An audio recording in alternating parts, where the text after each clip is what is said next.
দেশের উত্তরাঞ্চলে ডাউকি ফল্ট এবং টাঙ্গাইলের মধুপুরেও সক্রিয় ফল্ট আছে। শীতলক্ষ্যা নদীর তীরে ভূগর্ভস্থ চাপও জমেছে দীর্ঘদিন ধরে। তাই রাজধানী সহ আশেপাশের এলাকায় বড় ভূমিকম্পের ঝুঁকি অস্বীকার করা যায় না বলছেন ভূতত্ত্ববিদরা।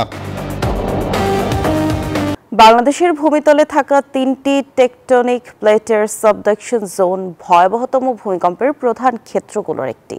ভূতত্ত্ববিদ অধ্যাপক ডক্টর মোহাম্মদ আনোয়ার হোসেন ভূঁইয়া মনে করেন, সম্প্রতি দেশে হয়ে যাওয়া ভূমিকম্পগুলো সাধারণ ঘটনা, তবে বড় ধরনের কম্পন হতে পারে যে কোনো সময়, যার নজিরও আছে ইতিহাসে। আতঙ্কিত না হয়ে সতর্ক থাকার পরামর্শ দিচ্ছেন তিনি।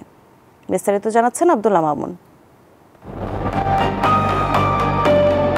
সপ্তাহখানেক ধরে দেশ জুড়ে ভূমিকম্প আতঙ্ক অনুভূত হয়েছে। বেশ কটি কম্পন ঘটেছে, অন্তত 10 জনের প্রাণহানি ও শতাধিক ভবনে ভাঙন ফাটলের ঘটনা।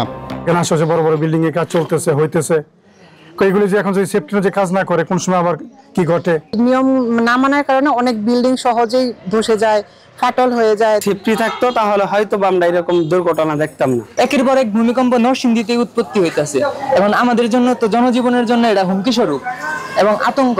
বাংলাদেশ ভূখণ্ডের গভীরে 3টি প্রধান টেকটনিক প্লেটের সংঘর্ষ চলছে হরদম। পূর্ব দিকে বার্মিজ সাবপ্লেট, পশ্চিমে ইন্ডিয়ান আর উত্তরে ইউরেশিয়ান প্লেট।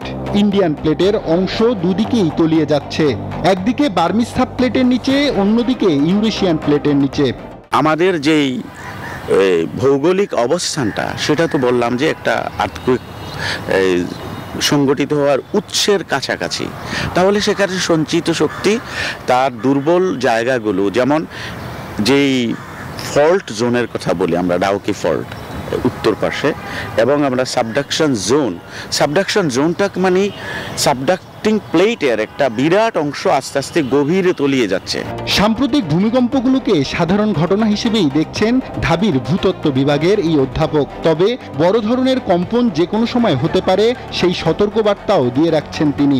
সুনামগঞ্জ, কিশোরগঞ্জ, ঢাকা কুমিল্লার মাঝামাঝি মেঘনা নদী অববাহিকা ফলো করে একেবারেই আমাদের বে অফ বেঙ্গল পার হয়ে যাওয়া সুমাত্রা সুন্দর ট্রেঞ্চ পর্যন্ত যে বিস্তৃত একটা জোন, যেখানে ইন্ডিয়ান প্লেট, ইউরেশিয়ান প্লেটের পূর্বাংশ, দ্যাট ইজ বার্মিজ সাবপ্লেটের নিচে ক্রমান্বয়ে তলিয়ে যাচ্ছে, সেই বরাবর একটা সাবডাকশন জোনের কথা বলা হচ্ছে। সেটা একটা বড় উৎস।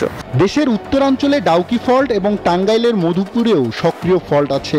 শীতলক্ষ্যা নদীর তীরে ভূগর্ভস্থ চাপও জমেছে দীর্ঘদিন ধরে। তাই রাজধানী সহ আশেপাশের এলাকায় বড় ভূমিকম্পের ঝুঁকি অস্বীকার করা যায় না বলছেন ভূতত্ত্ববিদরা। আব্দুল্লাহ মামুন, নিউজ 24, ঢাকা।